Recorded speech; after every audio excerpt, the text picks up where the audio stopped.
Menteri PUPR Basuki Hadimulyono, saudara, membantah isu rumah dinas menteri di ibu kota Nusantara yang mewah. Basuki bahkan sempat menyinggung reaksi Menko Marves Luhut Binsar Panjaitan yang kaget rumah menteri di IKN kecil. Menteri PUPR Basuki Hadimulyono membantah isu rumah dinas menteri di ibu kota Nusantara yang mewah. Basuki menyebut lebih mewah rumah dinas menteri di kawasan Widya Chandra Jakarta dibanding di IKN. Basuki menyebut fasilitas rumah menteri seperti rumah pada umumnya. Udah jadi, Pak. Oh, gitu. Tinggal ditempatin ya, Pak. Kemarin katanya terlalu mewah, Pak, rumah menteri, Pak. Itu lebih kecil daripada Widya Chandra. Oh, iya. Tapi mungkin dalamnya gitu, Pak, kayak terlalu mewah. Fasilitasnya, Pak, fasilitasnya.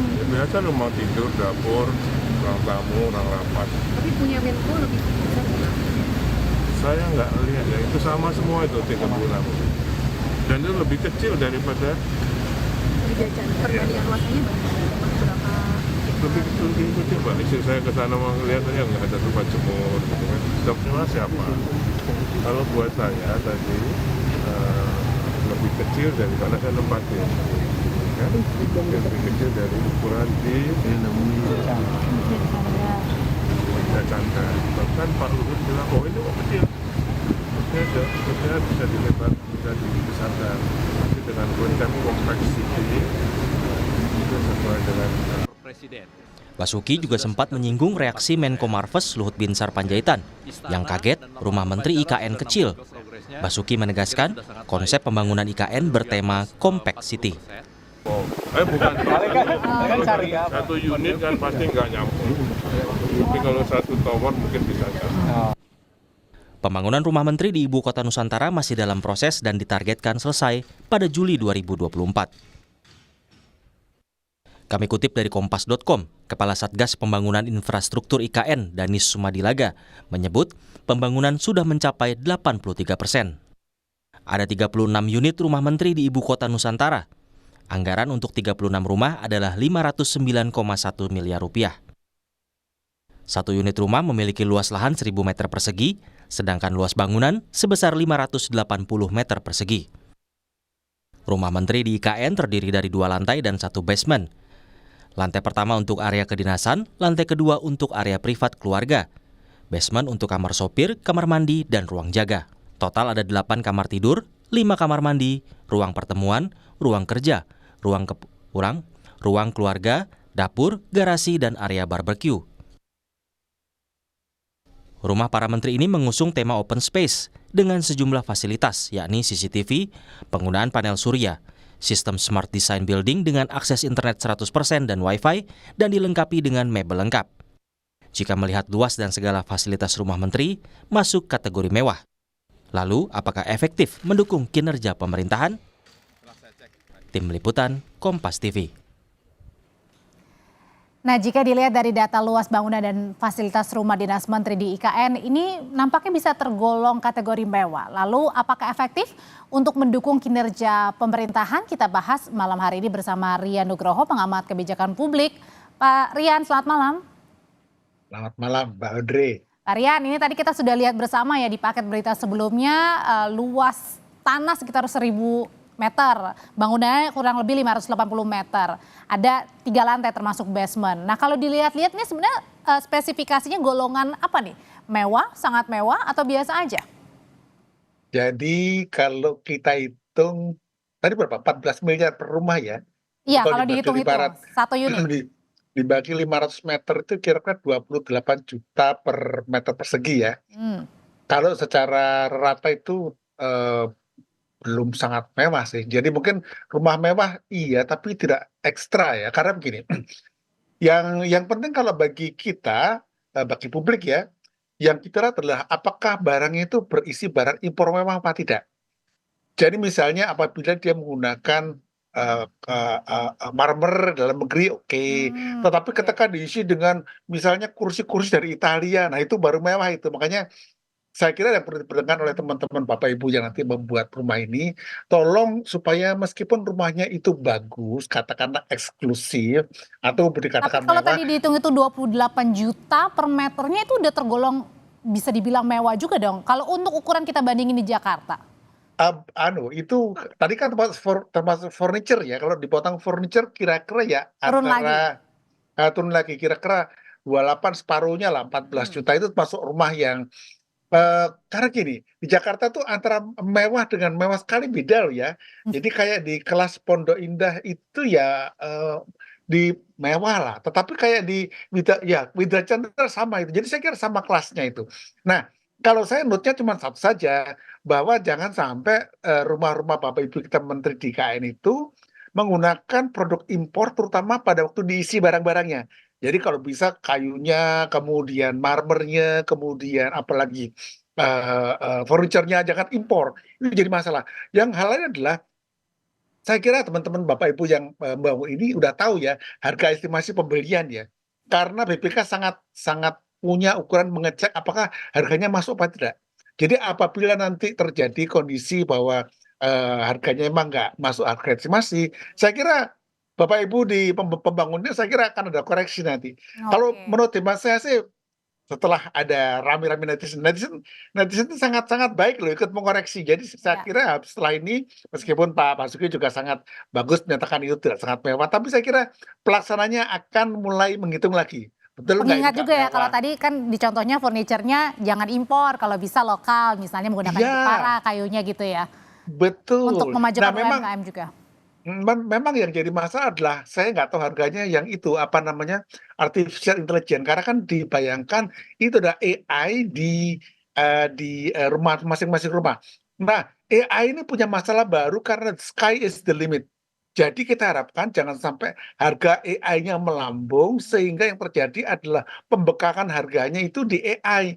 Nah, kalau di AI itu agak sulit diperiksa karena sekali lagi the sky is the limit. Jadi kalau gitu Oke. kita perlu integritas lah supaya kita betul-betul apa yang Nah, kita bangun itu sesuai dengan harganya gitu. Nah, Pak Rian, bukan hanya ngomongin harga nih malam hari ini, tapi juga efektifnya. Menteri-menteri nanti pindah ke sana, menginap di sana, bermalam di sana, bukan hanya 1-2 hari ya, tapi bisa pulang balik mungkin ya, kalau saya bayangkan ke Jabodetabek dan juga ke IKN. Nah, itu efektif nggak sih dengan tadi ya, ada basement, ada ruang barbecue, sehingga menambah juga nggak untuk kemudian kualitas dari menterinya itu sendiri? Jadi itu jawaban yang relatif ya. Karena begini, bukannya bolak-balik, nanti menteri itu tinggal di sana gitu loh. Hmm, Sehingga sosial aktivitasnya juga di sana juga. Jadi sejak awal nampaknya Bapak Ibu yang menyiapkan perumahan IKN ini membayangkan bahwa yang datang itu bukan cuma datang transit pergi gitu. Sehingga saya kira nanti akan ada audit. Menteri yang bolak-balik pergi itu akan dipotong gajinya barangkali karena mereka harus stay di sana dengan keluarganya. Itu komitmen. Dan saya kira kalau menterinya bolak-balik ke Jabodetabek ya sudahlah, mungkin bahasa kasarnya nggak usah jadi menteri aja gitu loh. Jadi oke. turis aja gitu loh. Jadi hemat saya, kita melihat rumah itu bukan sebagai rumah apa namanya transit, tapi rumah tinggal. Dan kalau menterinya mau tinggal di situ, berarti ASN-nya mau tinggal di situ. Jadi dengan demikian pertimbangan kita kalau diberikan basement whatsoever itu ya, saya kira itu menjadi kegiatan sosial. Tapi hal yang penting adalah pertanyaan tadi bagus. Pertanyaan ini adalah, apakah ini membantu menteri untuk bekerja dengan baik? Ya, karena begini teman-teman semuanya, saya kira bekerja di Jakarta dengan di daerah yang agak remote di Kalimantan berbeda ya situasinya ya. Mm-mm. Jadi mungkin saya tidak terlalu benar, tapi saya kira ini sedikit insentif lah bagi para menteri. Tetapi yang baku kan rumahnya kan nggak jadi rumah milik menteri kan. Nah ini yang jadi kata kunci penting. Tetapi yang kembali lagi pembangunan ini harus dapat dipertanggungjawabkan sejak apa? Sejak harganya, estimasinya, bahkan sejak pengadaannya itu Mbak. Oh oke. Nah tapi kalau misalnya dengan Pak Luhut sempat bilang, kata Pak Basuki bilang ya, ini lebih kecil dari Widya Chandra. Sebenarnya besar kecilnya ini tergantung apa sih dilihatnya? Sebenarnya 500 meter persegi itu sangat besar juga sih, apalagi 3 lantai. Tapi hemat saya Pak Luhut nggak bisa salahkan, Pak Luhut kan beliau pengusaha juga, rumahnya besar juga gitu kan ya. Hmm. Nah, menurut hemat saya sih 500 meter persegi untuk 3 lantai itu memang nggak cukup besar, tapi cukup efektif untuk berlatih bekerja di dalam compactability. Jadi dalam sebuah pembangunan yang kompak itu. Jadi saya kira Pak Luhut mengatakan itu ya wajar karena beliau itu pengusaha besar juga selain jadi menteri. Oke. Kedua memang saya juga tidak tahu kenapa dibuat, saya kan bukan ikut desain ya, Mm-mm. tapi memang seharusnya desain rumah di IKN itu menurut hemat saya loh ya, itu justru lebih harusnya eco-friendly. Jadi mungkin halamannya lebih Oke. gede gitu, bukan lebih compact karena ini bukan kota yang sekeras Jakarta gitu. Tapi pertimbangan-pertimbangan seperti ini kan tidak ada didiskusikan di publik ya, begitu Mbak. Oke. Nah, tapi yang juga jadi masalah sampai dengan sekarang nih Pak Rian, bukan hanya tadi besar kecilnya ya, mewah atau tidaknya gitu, tapi juga masalah lahan yang hingga kini juga belum beres. Sementara target rumahnya ini sudah harus jadi di bulan Juli 2024. Apa sih kira-kira masih harus menjadi pekerjaan rumah nih supaya masyarakat yang tinggal di sana, pembebasan lahannya juga mereka mendapatkan manfaat dari pembangunan rumah di IKN? Oke, jadi kebijakan publik itu beratnya di implementasi. Jadi implementasi itu berat kenapa? Karena seringkali adopsi itu terlambat. Dengan demikian, ada 3 hal yang perlu dikerjakan oleh, oh ya maaf saya sebut 1, 2, 3 nggak berhubungan dengan masalah apa namanya, Nggak apa-apa, pemilu ya. Pak. Heeh. Udah lewat ini kan. Udah Jadi yang lewat pertama adalah tahapannya. bagaimana yang namanya kebijakan itu disiapkan untuk dikomunikasikan dengan baik. Kedua, ada proses komunikasi kebijakan, bukan sosialisasi. Nah, bedanya komunikasi itu artinya membuat masyarakat ngerti. Untuk ngerti pesannya harus baik. Nah, yang ketiga adalah respon atau apa namanya itu, konsekuensi yang menjadi, hal yang menjadi wajar bagi si pemilik tanah sebagainya itu dilakukan. Contohnya, Mhm. apabila lahan itu dimiliki oleh siapa begitu kan ya, perlu ada yang namanya cara yang baik untuk menyelesaikan. Contohnya, Oke. misalnya misalnya ya, Mhm. saya mintanya adalah 10, ternyata pemerintah kasihnya cuma 5. Maka ada mekanisme trade off yang itu bisa dilakukan. Misalnya, oke, saya dapat ganti bukan 5 tapi 3, namun saya diganti rumah saya di mana? Nah, ini juga bisa juga. Jadi dengan demikian Oh, oke. perhitungannya jangan kemudian cost to cost saja, harus ada namanya trade off yang lebih cerdas lagi, sehingga harus ada pendekatan seperti, ini saya sebut aja ya karena BUMN ya, harus seperti metode yang jadi slogannya PT Pegadaian, menyelesaikan masalah tanpa masalah, begitu. Iya, supaya semuanya happy juga ya, masyarakat di sananya happy, pembangunannya pun terus lancar karena masyarakat, aslinya juga senang gitu ya, Pak Rian ya? Betul Mbak Audrey. Jadi ini Baik. bukan semata-mata masalah ganti uang saja, tapi bagaimana sama-sama yang Mbak sebut gembira. Karena ini kalau bisa IKN itu jadi pesta kita, jangan jadi pestanya pemerintah pusat pindah aja, semuanya ikut senang gitu. Dan harus cerdas bagaimana memilih cara-cara yang tidak mudah tadi itu. Makasih. Baik, terima kasih Pak Rian Nugroho, pengamat kebijakan publik sudah berbagi informasinya di Sapa Indonesia Malam.